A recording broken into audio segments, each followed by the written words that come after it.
నమస్కారం. N24 news వార్తలకు స్వాగతం. ముందుగా వార్తల్లోని ముఖ్యాంశాలు. ఇందిరమ్మ రాజ్యంలోనే పేదలకు సొంత ఇల్లు అన్న మంత్రి. ఇందిరమ్మ ఇళ్ల పత్రాలు పంపిణీ చేసిన శ్రీధర్ బాబు. పేదల గృహ కళ నెరవేర్చడమే లక్ష్యమన్న మంత్రి. ప్రజా సంక్షేమమే ప్రభుత్వ ధ్యేయమన్న శ్రీధర్ బాబు.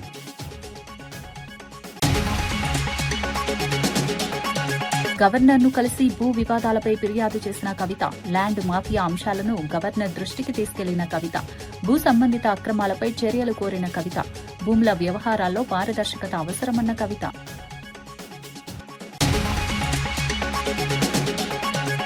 వీవోఏల సమ్మెకు మద్దతు తెలిపిన సబితా ఇంద్రారెడ్డి. వీవోఏల డిమాండ్లు వెంటనే పరిష్కరించాలన్న సబిత. కనీస వేతనం పెంచాలని డిమాండ్ చేసిన సబిత. వీవోఏల సమస్యలు పరిష్కరించకపోతే ఉద్యమాల హెచ్చరిక. శ్రీకాకుళం జిల్లా Palasa railway station south Coast railway జోన్లో అధికారికంగా చేరడంతో పలాసలో సంబరాలు అంబరాన్నంటాయి. కేంద్ర పౌర విమానయాన శాఖ మంత్రి కింజారపు రామ్మోహన్ నాయుడు పలాస రైల్వే స్టేషన్లో కేక్ కట్ చేసి ప్రజలు కార్యకర్తలతో కలిసి ఆనందాన్ని పంచుకున్నారు. ఇచ్చాపురం నుంచి పలాస వరకు ఉన్న 7 రైల్వే స్టేషన్లు east Coast railway Khurda division నుంచి విశాఖ కేంద్రంగా ఉన్న సౌత్ కోస్ట్ రైల్వే జోన్లోకి రావడం ఉత్తరాంధ్ర రైల్వే చరిత్రలో కీలక మలుపుగా అభివర్ణించారు. ఈ జోన్ సాధన కోసం తాను 12 సంవత్సరాలుగా నిరంతర పోరాటం చేశానని, పార్లమెంట్ నుంచి ప్రజా ఉద్యమాల వరకు అన్ని వేదికలపై ఈ అంశాన్ని ప్రస్తావించానని మంత్రి గుర్తు చేశారు. సౌత్ కోస్ట్ రైల్వే జోన్తో ఉత్తరాంధ్ర అభివృద్దికి కొత్త అవకాశాలు ఏర్పడతాయని ఆయన ఆశాభావం వ్యక్తం చేశారు.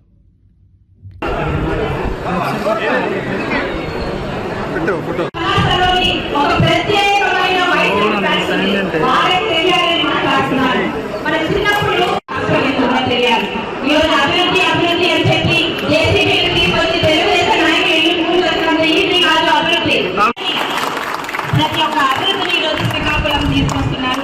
ఈ విషయంగా ప్రజలందరికీ ఒకటే మాట, కళ్ళతో చూసి అభివృద్ధి తెలుసుకోండి, మాటల్లో కాదు. ఈరోజు మేము ఏం చేస్తున్నాము.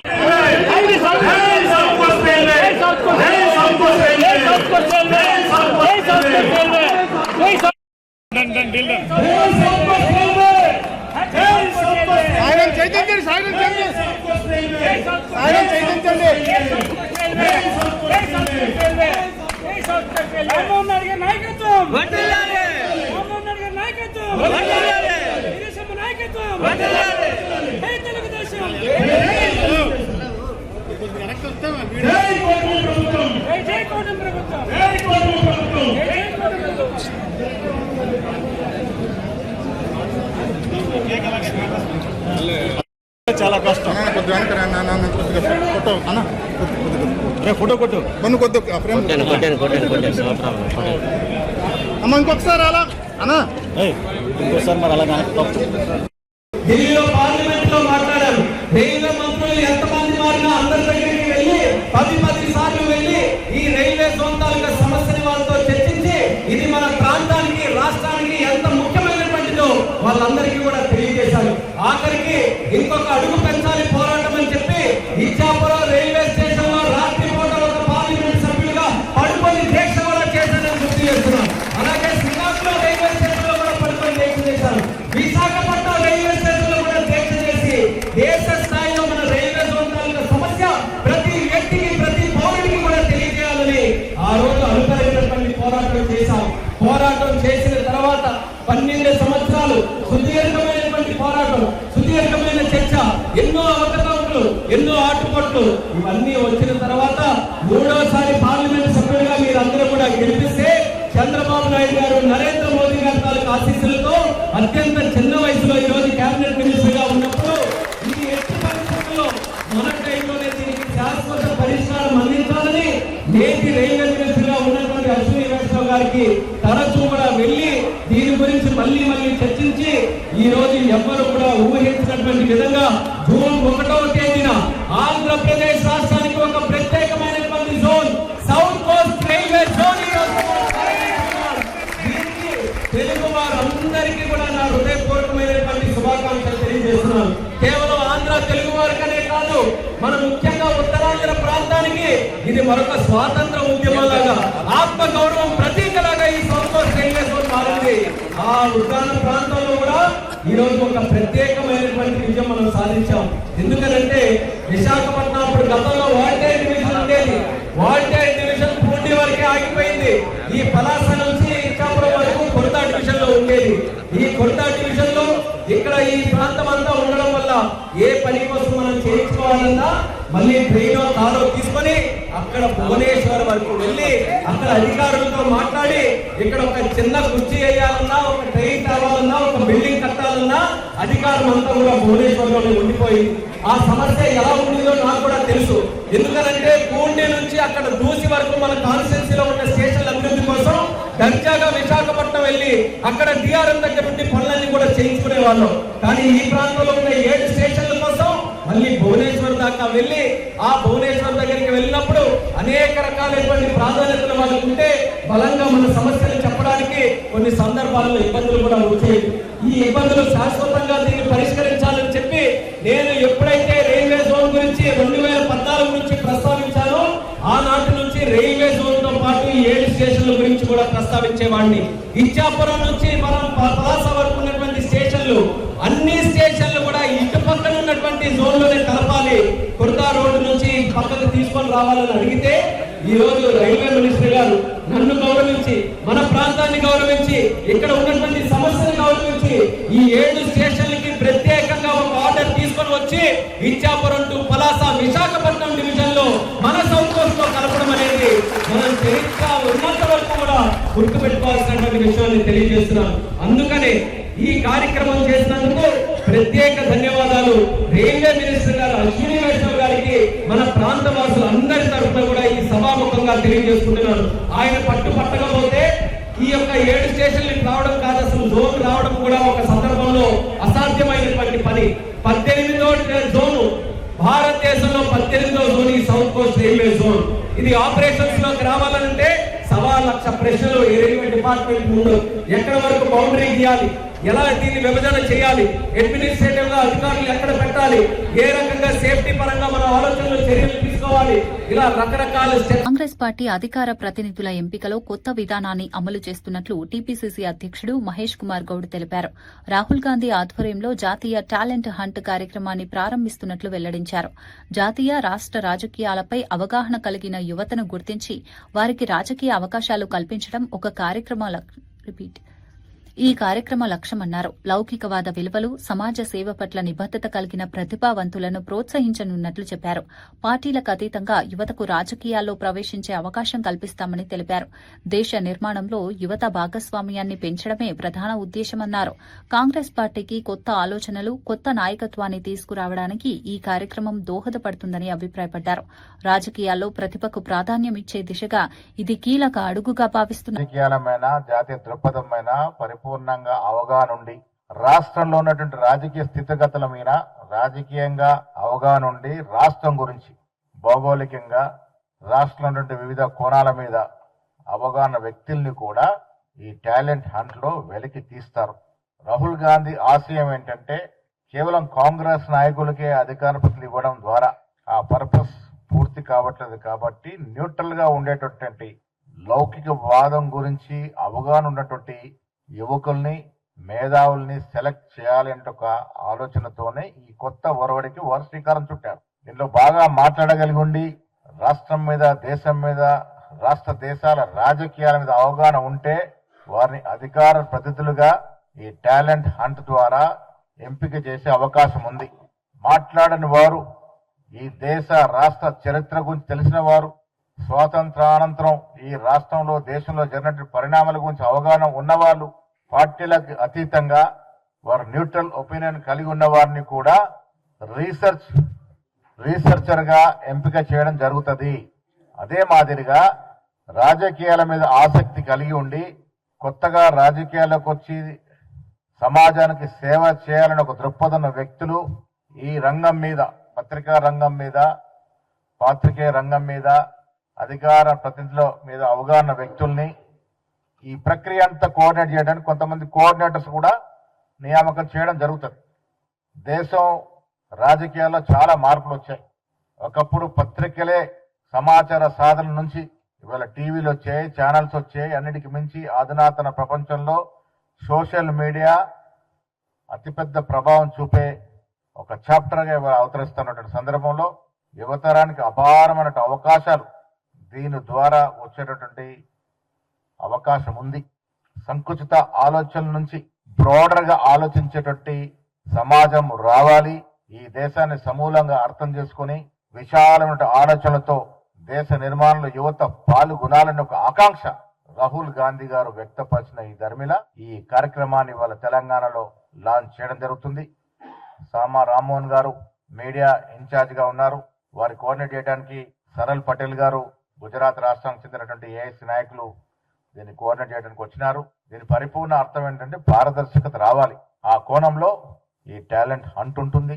నిష్ణార్థులు ఒత్తిళ్లకి తలొక్కుండా మంచి సబ్జెక్ట్ ఉండి రాష్ట్ర దేశాల రాజకీయం పరిపూర్ణ అవగాహన ఉండి కొంత మంచి మాట్లాడగలిగిన వారికి స్పోక్స్ పర్సన్స్ గా అవకాశాలు వస్తాయి. లేదు మేము మాట్లాడడానికి ముందు పోము, సమాచారాన్ని క్రోడీకరిస్తాము, సేకరిస్తాము, అన్ని రకాలుగా మీకు సమాచారాన్ని ఇస్తాము, మాకు నైపుణ్యం ఉందనే వారికి రీసెర్చ్ గా అవకాశాలు వస్తాయి. లేదు మేము కాంగ్రెస్ 10 ఏళ్లకు సేవ చేస్తా ఉన్నాం కాబట్టి ఈ రంగానికి సేవ చేస్తాం, మా సమయం ఇస్తాం, మేము ప్రాపర్ గా కోఆర్డినేట్ చేస్తామనే వాళ్ళకి కోఆర్డినేటర్ కు అవకాశాలు వస్తాయి.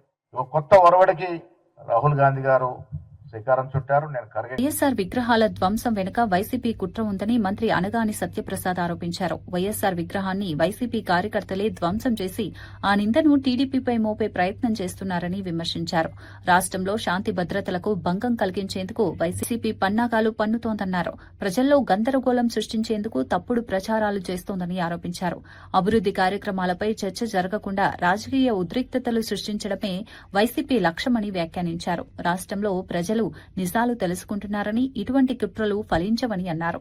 కూటమి ప్రభుత్వం పారదర్శక పాలన అందిస్తోందని పేర్కొన్నారు. దుష్ప్రచారాలకు ప్రజలు మోసపోరని చట్టం తన పని తాను చేసుకుంటుందని మంత్రి ఎందుకంటే చూస్తా ఉన్నాం వాళ్ళ పేరు వాళ్ళు సాధకం చేసుకుంటా ఉన్నారు. మొన్న మనం చూసే నంద్యాల జరిగిన సంఘటన, రాజశేఖర్ రెడ్డి గారి విగ్రహాన్ని వాళ్ళ అనుచరులతోనే విధ్వంసం చేసి తలకాయని తీసేసి దాన్ని ఏదో తెలుగుదేశం పార్టీ నాయకులు చేశారని చిత్రీకరించబోయి దొరికిపోయినటువంటి పరిస్థితి. వాళ్ళ సొంత మనిషి, వాళ్ళ మాజీ ఎమ్మెల్యే యొక్క సొంత మనిషి జంబులయ్య మనం చూస్తూ ఉన్నాం. ఎలా తీశాడో మీరు చూడండి ఒకసారి వీడియో.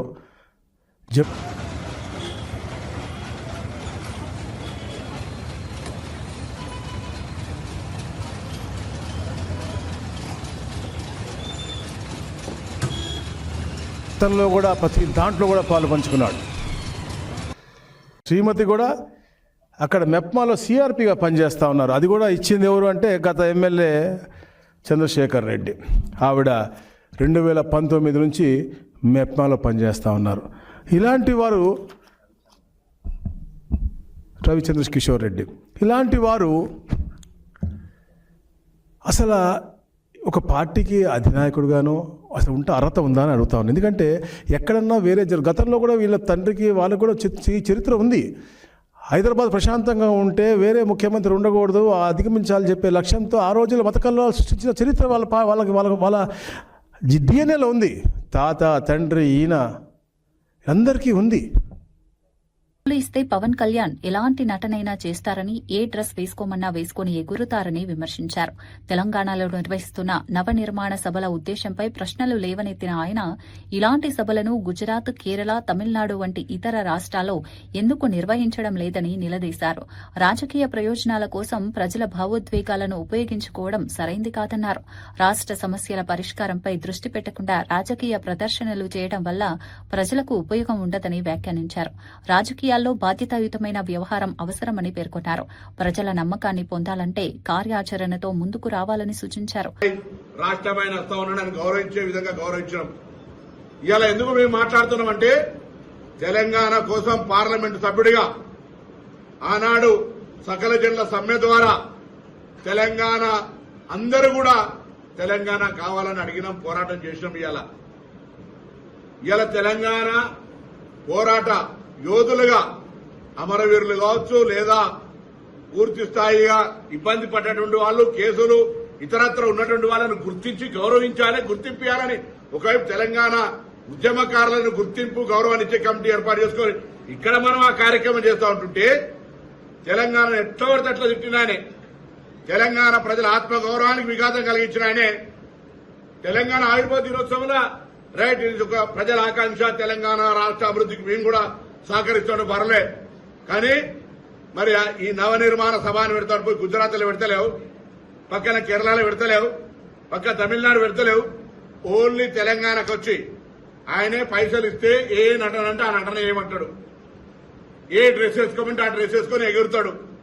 ఇక్కడికి వచ్చి భారతీయ జనతా పార్టీ డైరెక్షన్ ఇలా ఈ డ్రెస్ వేసుకొని ఎగురుతుండు. తెలంగాణ వైషమ్యాలు సృష్టించాలి, రాజకీయమైనటువంటి విమర్శపూరితంగా మాట్లాడాలి. రైట్, నువ్వేమైనా పెట్టుకోవా, ఇది డెమోక్రటిక్ కంట్రీ. కానీ నా గుండెల మీద దాన్ని, నా తెలంగాణ ప్రజల ఆత్మ గౌరవాన్ని గాయం కలిగించేటువంటి కోనసీమ కొబ్బరి చెట్లు తెలంగాణ వాళ్ళ కళ్ళతోటి మాడిపోయినాయి అంటే, లేదా తెలంగాణ ఏర్పడితే 11 రోజులు అన్నం తినలేదు బాధపడ్డా అన్నటువంటి వాడు ఇక్కడికి వస్తే మాట్లాడే ముందు దానికి జవాబు చెప్పాల్సిందిగా నేను డిమాండ్ చేస్తాను. ఆర్మూర్లో జరిగిన భారీ చోరీ కేసును పోలీసులు ఛేదించారు. మొత్తం 41 లక్షలకు పైగా విలువైన బంగారం, వెండి నగదు చోరీ కేసులో 3 నిందితులను అరెస్ట్ చేశారు. బ్రాహ్మణపల్లి క్రాస్ రోడ్డు వద్ద అనుమానాస్పదంగా తిరుగుతున్న వారిని అదుపులోకి తీసుకుని విచారించగా అసలు విషయం వెలుగులోకి వచ్చింది. నిందితులు కుటుంబ సభ్యులు ఇంట్లో లేని సమయంలో చోరీకి పాల్పడినట్లు పోలీసులు తెలిపారు. వారి వద్ద నుంచి 580 గ్రాముల బంగారం, వెండి వస్తువులు, 19.33 లక్షల నగదు, సెల్ ఫోన్లు స్వాధీనం చేసుకున్నారు. మొత్తం స్వాధీనం చేసుకున్న ఆస్తుల విలువ 31.48 లక్షలు అని వెల్లడించారు. కేసులో మరో నిందితుడు పరారీలో ఉన్నాడని, అతని కోసం గాలింపు కొనసాగుతుందని పోలీసులు తెలిపారు. నిందితులను కోర్టులో హాజరుపరిచి రిమాండ్కు తరలించారు.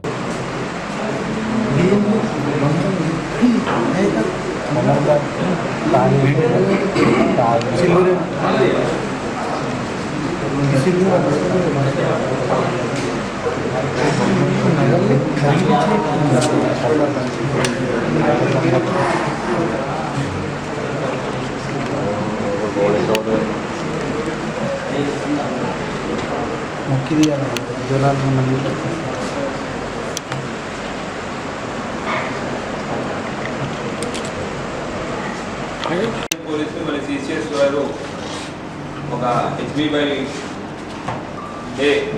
ఇంట్లో చొరబడి దొంగతనం జరిగిన కేసులో పెద్ద మొత్తంలో మనకి మన రీసెంట్గా ఆర్మూర్లో ఒకటి హెచ్బీ అయింది, ఫండ్రైజింగ్ అయింది. దాంట్లో పోయిన డబ్బుల్ని మొత్తం రికవర్ చేయడం జరిగింది. విషయానికి వస్తే ఇవాళ బ్రాహ్మణపల్లి క్రాస్ రోడ్ దగ్గర 9ంటికి అందాజగా అనుమానాస్పదంగా వ్యక్తులు తిరుగుతామంటే చెకింగ్లో పట్టుకోవడం జరిగింది. దాంట్లో వాళ్ళు అడిగి వాళ్ళని క్వశ్చన్ చేస్తే వాళ్ళ దగ్గర అన్ఎక్స్పెక్టెడ్ అమౌంట్ ఆఫ్ క్యాష్ ఇట్లాగా 19 లక్షల దాకా క్యాష్, తర్వాత 580 గ్రాముల గోల్డ్, తర్వాత 10 గ్రాముల చైన్, సిల్వర్ బిల్లలు ఇవన్నీ ఉండేసరికి వాళ్ళని ప్రశ్నించడం జరిగింది. అప్పుడు వాళ్ళు కన్ఫర్మ్ చేసింది ఏంటంటే తన అక్యూజ్డ్ A1 విజయ్ అగర్వాల్ అనే అక్యూజ్డ్, దాని మీద ప్రీవియస్ రౌడీ షీట్ కూడా ఉంది. A2 సల్మాన్ ఖాన్, A3 ముంజల్ సాయి కుమార్, 3 అక్యూజ్లు పట్టుకోవడం జరిగింది. వాళ్ళు చెప్పిన విషయం ఏంటంటే A1 వాళ్ళ బాబాయ్ వాళ్ళు ఇంట్లో డబ్బులున్న విషయం అక్యూజ్ A1 తెలిసి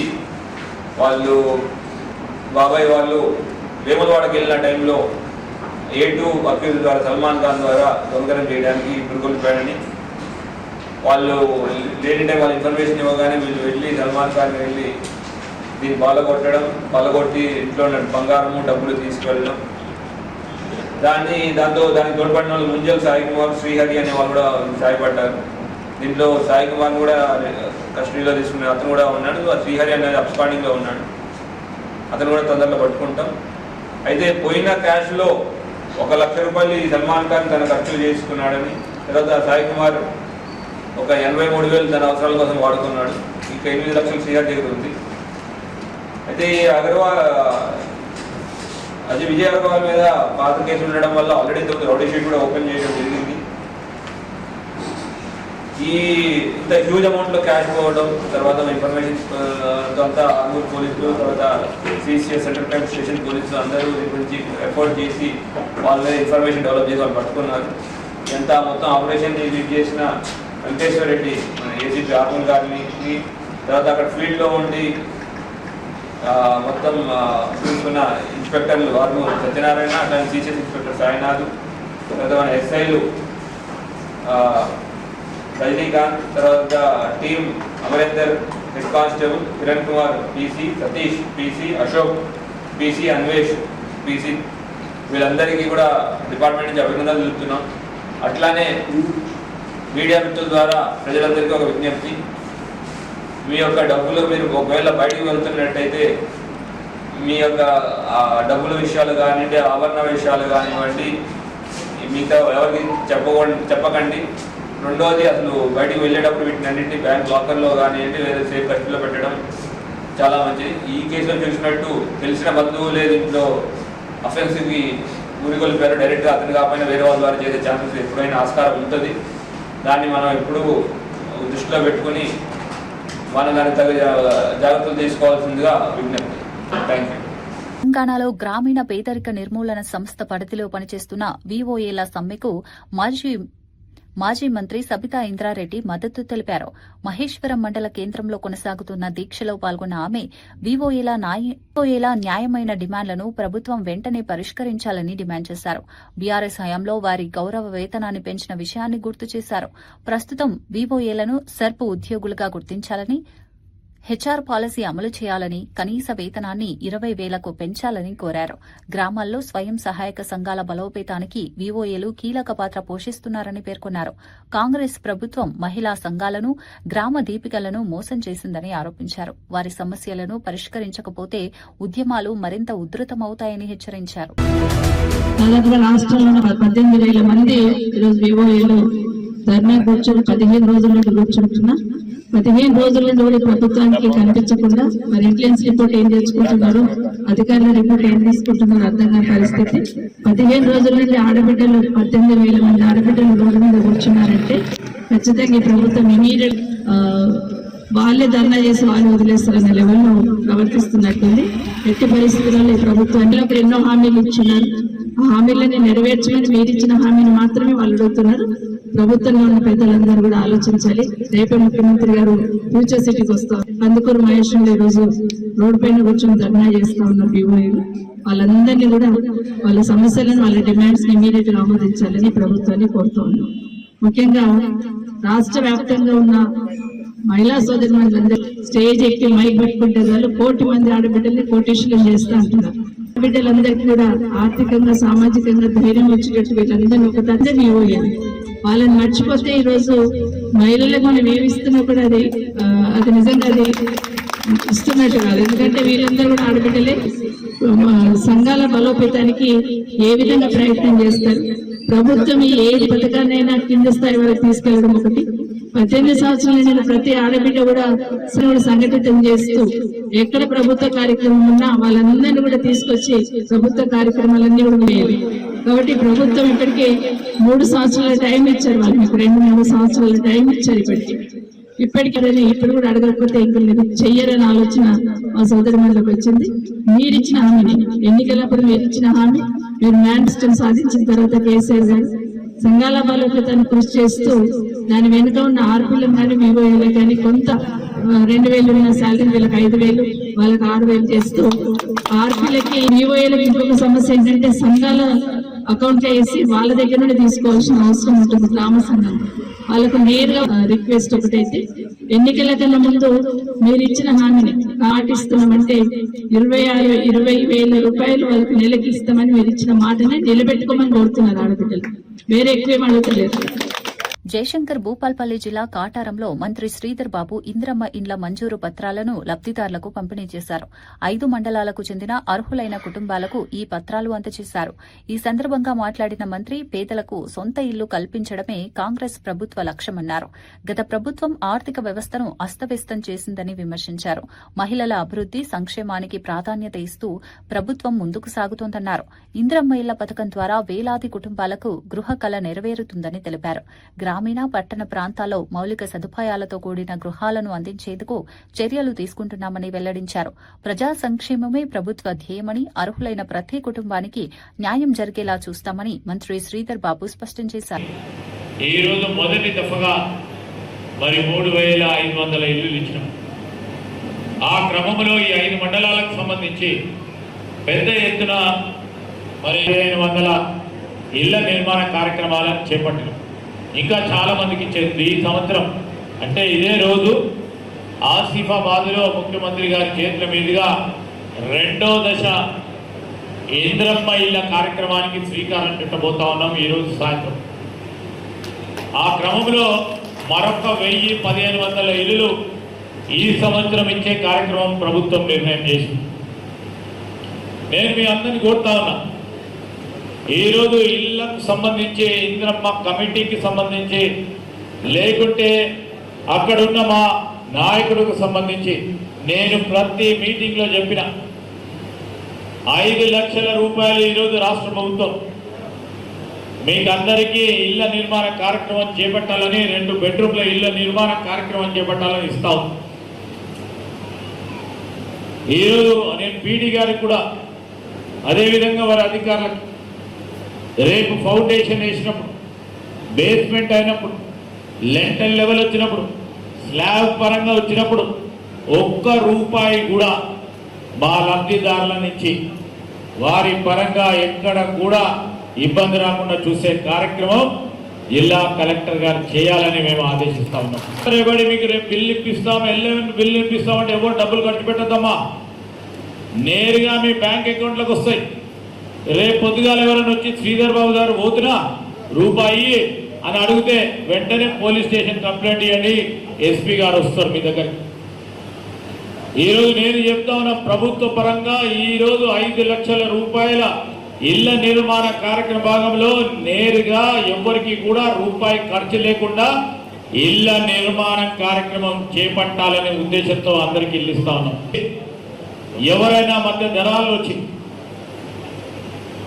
మీకున్న ఆతృతను ఆసరగా చేసుకొని లబ్ధి పొందామని ఆలోచన చేస్తే స్థానిక పోలీస్ స్టేషన్లో కంప్లైంట్ చేయండి కార్యక్రమం. మేము గత ప్రభుత్వానికి సంబంధించి 10 సంవత్సరాలు తెలంగాణ వచ్చిన తర్వాత టీఆర్ఎస్ ప్రభుత్వ పాలన ఉండే, ఆ ప్రభుత్వ పాలనలో ఒక్కరికి ఇల్లు రాదు. వచ్చిందమ్మా ఒక్కరికన్నా చెప్పుకోవడానికి వచ్చిందా? ఎవరికి ఇల్లు రాలేదు. ఈరోజు ఇల్లు ఇస్తామంటే ఇంకో 10 మందికి ఎందుకు ఇస్తలేమో అని అడుగుతున్నారు. 200 యూనిట్లకు సంబంధించి కరెంటు మీ అందరికీ ఫ్రీగా వస్తుంది. వారికి ఉచిత బస్సు ప్రయాణం కలిగిస్తున్నారంటే అవసరమా, అది ఇచ్చేది అవసరమా అని ఆ టీఆర్ఎస్ వాళ్ళు అడుగుతున్నారు. మీరు అందరూ ఆలోచన చేయండి. మేము ఇచ్చిన మరి 6 గ్యారంటీలో భాగంగా 1, 2 మినా అన్నీ చేస్తా ఉన్నాం. ఆ 1, 2 కూడా ఎన్నికల సమయం వచ్చే వరకు పూర్తి స్థాయిలో అది కూడా అమలు చేసి మీ ఆశీర్వాదాన్ని కోరడానికి వస్తాం. వారు ఒక పని చేయకుండా మా ప్రభుత్వంపై మేము పేదవారికి చేస్తా ఉన్న పనులను చూసి ఎవరో లేక మరి ఇష్టారాజ్యంగా అడ్డగోలుగా హైదరాబాద్ లోని లోక్ భవన్ లో తెలంగాణ గవర్నర్ శివప్రతాప్ శుక్లాను టీఆర్ఎస్ అధినేత్రి కల్వకుంట్ల కవిత మర్యాదపూర్వకంగా కలిశారు. ఈ సందర్భంగా రాష్ట్రంలో పెరుగుతున్న ల్యాండ్ మాఫియా కార్యకలాపాలు, వివాదాస్పద భూసేకరణ అంశాలపై గవర్నర్ దృష్టికి తీసుకెళ్లారు. భూ సంబంధిత అక్రమాలు ప్రజల్లో ఆందోళన కలిగిస్తున్నాయని, దీనిపై తక్షణ చర్యలు అవసరమని పేర్కొన్నారు. వివిధ ప్రాంతాల్లో జరుగుతున్న భూ వివాదాలపై సమగ్ర వివరాలను గవర్నర్ కు అందజేశారు. ప్రజల హక్కులను పరిరక్షించే దిశగా ప్రభుత్వం చర్యలు తీసుకోవాలని కోరారు. గవర్నర్తో జరిగిన భేటీ సానుకూల వాతావరణంలో సాగిందని సమాచారం. భూముల అంశంలో పారదర్శకత అవసరమని కవిత అభిప్రాయపడ్డారు. ఈ భేటీ తెలంగాణ రాజకీయాల్లో చర్చనీయాంశంగా మారింది. మా కథలు మేము పడతాం. రాష్ట్రం విడిపోయింది, ప్రజలు విడిపోలే. మీరు ప్రజల మధ్యలో చిచ్చు పెట్టకండి. చిచ్చు పెడితే మాట్లాడేటోళ్ళు లేరు, ఊరుకుంటోళ్ళు లేరు అనుకుంటారేమో. ఇగో ఈ జెండా రాకముందు లెక్క వేరే, ఇప్పుడు లెక్క వేరే. టీఆర్ఎస్ 2.0 ఇక్కడ, టీఆర్ఎస్ 2.0 ఇక్కడ పెట్టుకుంటే మాత్రం మంచిగా ఉండదు. ఇది వరకు ఒకసారి పెట్టుకున్నారు, రాష్ట్రం వచ్చింది. ఈసారి మూతి పనులు రాలిపడతాయి. కాబట్టి మీరు మా ప్రజల్ని తక్కువ చేసి మాట్లాడడం, మా మేధావుల మీద చేయాలనుకోవడం, లేనిపోని సాంస్కృతిక పెత్తనం మా మీద రుద్దాలనుకోవడం, మీకు అక్కడ రాజధాని కట్టుకోవడం చేతగాక మీ పొలిటికల్ పంచాయతీలను తీసుకొచ్చి మా మీద రుద్దడం. ముందు మీ రాజధాని కట్టుకోండి, మా జిహెచ్ఎంసీ ఎన్నికలలో పోటీ చేసే విషయం మీరు మళ్ళీ ఆలోచిద్దాం. మా జిహెచ్ఎంసీలో ఇక్కడ సెటిల్ అయ్యి ఇక్కడ ఉన్నటువంటి ఆంధ్ర బిడ్డలు మా వాళ్ళు. గత 12 ఏళ్లుగా వాళ్ళని మేము కడుపులో పెట్టుకొని కాపాడుకున్నాం. ఇంకా ఎన్ని ఏళ్ళైనా అట్లనే కాపాడుకుంటాం. తెలంగాణ వాళ్ళం ఎవరిని ఇబ్బంది పెట్టేటోళ్ళం కాదు. చుట్టపు చూపుగా వచ్చినా ఇంటికి వచ్చినా వాళ్ళని ఉన్నాం, వాళ్ళు మన దగ్గరే ఉన్నారు, మన దగ్గరే సెటిల్ అయిన, వాళ్ళతో ఇబ్బంది లేదు. రాజకీయంగా పెత్తనం చేస్తాం, సెక్రటేరియట్లో ఏలు పెడతాం, మీ విధానాలలో ఏలు పెడతాం, మీ నీళ్లు దోసుకుంటాం అంటే మాత్రం ఊరుకునేది ఉండదు. ఖచ్చితంగా చెప్తా ఉన్నాం. ఇందిరమ్మ రాజ్యంలోనే పేదలకు సొంత ఇల్లు అన్న మంత్రి ఇందిరమ్మ ఇళ్ల పత్రాలు పంపిణీ చేసిన శ్రీధర్ బాబు. పేదల గృహ కళ నెరవేర్చడమే లక్ష్యమన్న మంత్రి. ప్రజా సంక్షేమమే ప్రభుత్వ ధ్యేయమన్న శ్రీధర్ బాబు.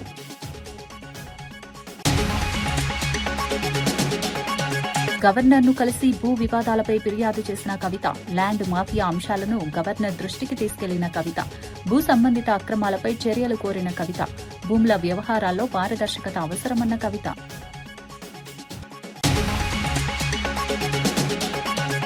వివోఏల సమ్మెకు మద్దతు తెలిపిన సబితా ఇంద్రారెడ్డి. వివోఏల డిమాండ్లు వెంటనే పరిష్కరించాలన్న సబిత.